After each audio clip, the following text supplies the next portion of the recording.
In previous lecture, we are studying about the unitary features of the federal system. The process of constitution amendment is less rigid than what is found in the other federation. The bulk of the constitution can be amended by the unilateral actions of the parliament, either by simple majority or special majority. Further, the power to initiate an amendment in the constitution lies only with the center. In US, the state can propose an amendment of the constitution. Flexibility of constitution, यानी कि जो union है उस पर ज़्यादा power दे रखी है constitutional amendment के करने के लिए. यूनिलैटरल फैक्शन है जिसमें हम most of the special majority और द स्टेट मेजोरिटी, जिसमें स्टेट का जो होता है अमेंडमेंट कॉन्स्टिट्यूशनल अमेंडमेंट करने के लिए ज़्यादा नहीं मिलता है, स्टेट के पास ज़्यादा पावर नहीं है. अब हम बात करते हैं फिफ्थ पॉइंट, जो कि है no equality of state representation. The state are given represented in the Rajya Sabha on the basis of the population, hence the membership varies from 1 to 31. In USA, on the other hand, has the principle of equality of representative of the state in the upper house is fully recognized. Thus, the American Senates have 100 members, 2 from each state. This principle is regarded as a safeguard for smaller states. In this यहाँ पर कहा गया है कि no equality of the state representative. इसका मतलब है कि जो हमारा इंडियन कॉन्स्टिट्यूशन है वो जो है राज्यसभा को रिप्रेजेंटेशन की हम बात करें तो यहाँ पर पॉपुलेशन के हिसाब से रिप्रेजेंटेशन दिया जाता है हर एक स्टेट में से, जिसमें से 1 से 31 तक उन्हें सीट्स मिलती है. वेरएज यूएसए के अंदर हर एक स्टेट में से 2 होती है, जो इसमें 100 होता है, जिसमें से 50 स्टेट में से हर एक स्टेट में से 2 आता है, लाइक 100 हो जाते हैं. बट हमारे इंडियन जो है वहाँ पर इंडियन के अंदर हर एक स्टेट की पॉपुलेशन के बेसिस पे उन्हें राज्यसभा में सीट दी जाती है. अब हम बात करते हैं सिक्स जो है वो है emergency provision. The constitution stipulates 3 type of emergency: national emergency, state emergency, financial emergency. During an emergency the central government became all powerful and state go into the total control of the state. It converts the federal structure into unitary one without a formal amendment of the constitution. This kind of is not found in any other federation. यहाँ पर जो होता है हमारे यहाँ Indian emergency 3 तरह की होती है. एक होती है नेशनल स्टेट, एक होती है स्टेट इमरजेंसी और एक होती है फाइनेंशियल इमरजेंसी. फाइनेंशियल इमरजेंसी अभी तक हमारे यहाँ नहीं लेगी हुई है और इन सब इमरजेंसी के अंदर जो स्टेट की पावर है वो सारी हमें सेंटर को मिल जाती है, स्टेट के पास कोई पावर नहीं रहती है. Single citizenship. In spite of the dual polity, the Constitution of India, like that of Canada, adopted the system of single citizenship. There is only Indian citizenship and no separate state citizenship. All the citizens, irrespective of the state in which they were born or reside, enjoy the same right all over the country. The other federation states like US, Switzerland and Australia have dual citizenship, that is national citizenship as well as state citizenship. हमारे India में जो है single citizenship है, like एक Indian citizenship है, ना कि किसी स्टेट की सिटीजनशिप है. हमने ये जो है कैनेडियन मॉडल लिया है. Whereas in other states like US, Switzerland, वहाँ पर 2 सिटीजनशिप होती है, एक स्टेट की सिटीजनशिप और एक यूनियन सिटीजनशिप. अब हम बात करते हैं एक्ट पॉइंट, जो कि integrated judiciary. The Indian Constitution has established an integrated judicial system within the Supreme Court at the top and the State High Court below it. This single system of court enforces both the central laws as well as the state law. In US, on the other hand, there is a double system of courts whereby the federal laws are enforced by the federal judiciary and the state laws by state judiciary. हमारे यहाँ जो है integrated judiciary है, supreme court top पर है, नीचे high court से, और जो भी सेंटर रिलेटेड जो टॉपिक्स होते हैं वो हमें पूरे इंडिया में सुप्रीम कोर्ट में जाते हैं, बाकी जो स्टेट रिलेटेड होते हैं वो हाई कोर्ट के अंदर जाते हैं. हम बात करते हैं हम ऑल इंडिया सर्विस की. यूएस जो फेडरल गवर्नमेंट है and the state government have the separate public service. In India also the centre and the state have the separate public service, but in addition they are all Indian services which can common to both the center and the state. The member of the services are required and trained by the center, which also possesses unlimited control over them. Thus, these services violate the principle of federalism under the Constitution. Next हम बात करेंगे 10 point integrated audit machinery. The controller or auditor general Indian audit central government but also those of the state, but his appointment and removal is done by president without consulting the state. Hence these offices restrict the financial autonomy to the state. जो American control general on the country has the role with respect to the accounts of the state. फिर हम बात करते हैं parliament authority over state. Even in the limited sphere of the authority allotted to them, the state do not have exclusive control. The parliament is empowered to legislate on any subject of the state list in Rajya Sabha passes a resolution to the effect in the national interest. This means that the legislative competence of the parliament can be extended without amending the constitution. Notably, this can be done when there is no emergency of any kind. Appointment of governor. The governor, who is the head of the state, is appointed by the president. He holds office during the pleasure of the president. He also acts as an agent of the center. Through him, the center exercises control over the state. The American Constitution, on the contrary, provides for an elected head in the state. In the respect, India adopted the Canadian system.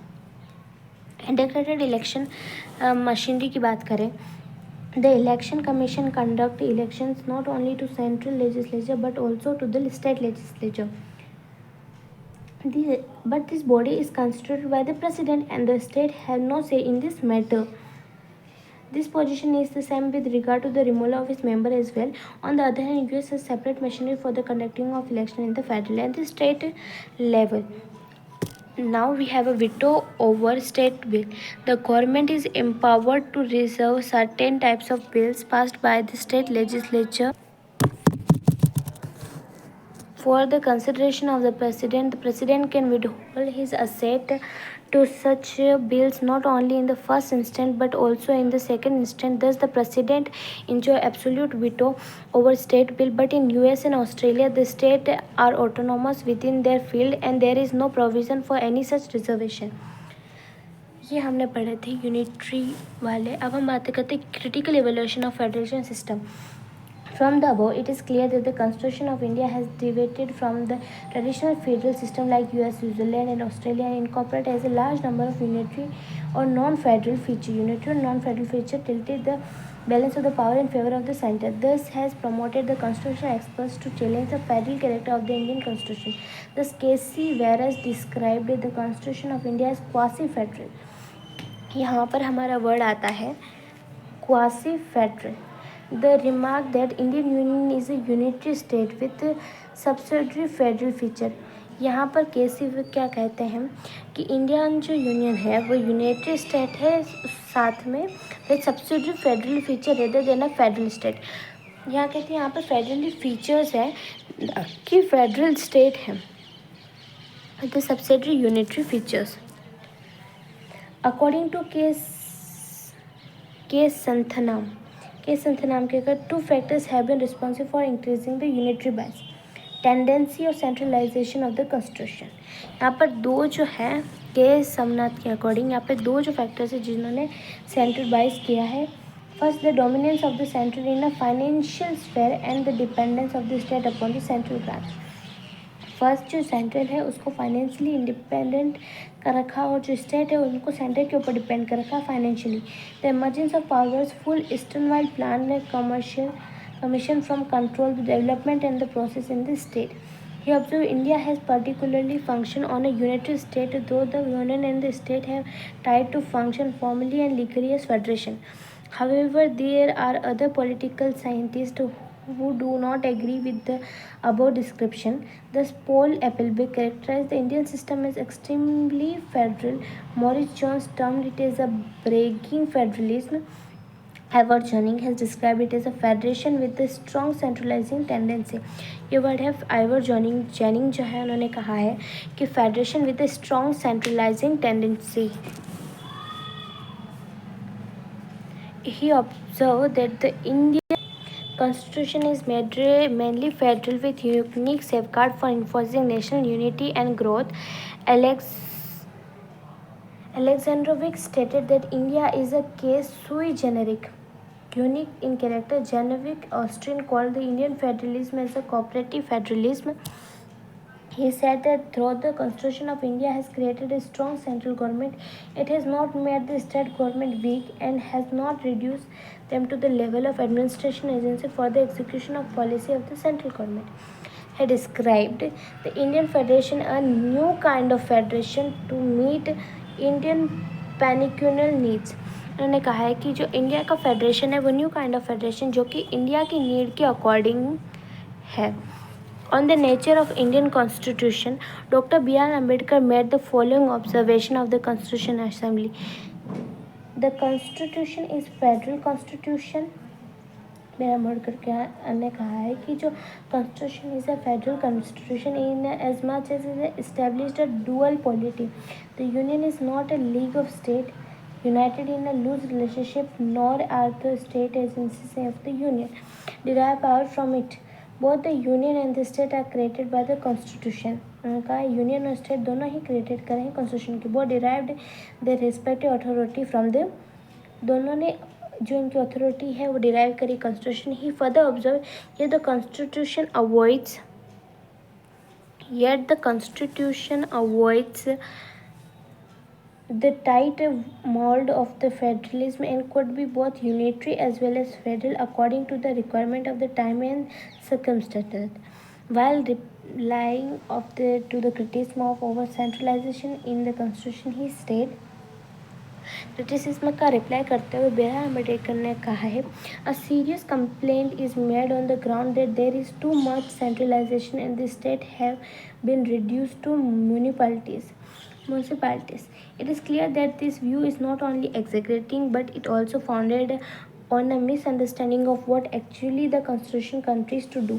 As to the realization between the center and the state, it is necessary to bear in mind that the fundamental principle on which it rests, the basic principle of federalism, is that the legislature and the executive authorities partition between the center state and not do have any law to be continued made by the center but by the constitution itself. This is what the constitution does. The state are in no way dependent upon the center for their legislature or executive authority. The state and the center are equal in the matter. It is difficult to see how such a constitution can be called centralism. It is therefore wrong to say that the state have been placed under the center. The center cannot by its own with alter the boundary of its partition, nor can be judiciary. In Bomani case, अब हम बोमानी case पढ़ते हैं. In Bommai case 1994 the supreme court laid down the constitution is a federalist and characterized federalism as its basic feature. It observed the fact that under the scheme of our constitution greater power is conferred upon the center, whereas the state does not mean that the state are mere appendage of the center. The state have an independent constitutional existence. They are not satellite or agent of the center. Within the sphere allotted to them, the state are supreme. The fact that during the emergency and in certain other events, their power are overriding or invaded by the center